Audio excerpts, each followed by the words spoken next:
بسم اللہ الرحمن الرحیم۔ 8 اپریل 2026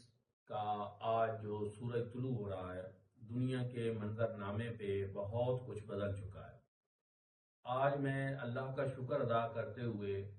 آپ سب کو یہ بتا رہا ہوں کہ وطن عزیز پاکستان کو اللہ رب العزت نے ایک منفرد اعزاز بخشا ہے کہ خلیجی ممالک میں جو جنگ جاری تھی، مشرق وسطیٰ میں جو جنگ جاری تھی اور ایران پہ امریکہ اور اسرائیل جو حملے کر رہے تھے، وہ جنگ عارضی طور پہ روک دی گئی ہے اور آپس میں امن مذاکرات وہ کرنے کی طرف دونوں فریق بلکہ جتنے بھی فریق ہیں وہ سارے بڑھے ہیں۔ اس میں پاکستان کا کردار بہت نمایاں رہا ہے۔ عالمی میڈیا، عالمی طاقتیں اور تمام دنیا اس بات کو تسلیم کر رہی ہے کہ اس میں پاکستان نے ایک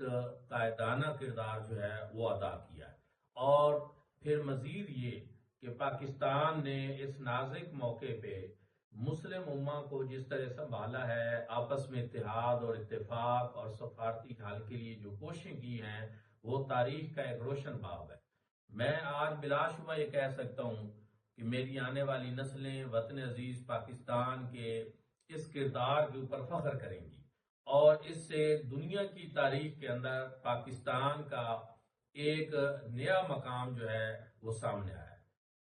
ایٹمی دھماکوں کے بعد اور 9 مئی کی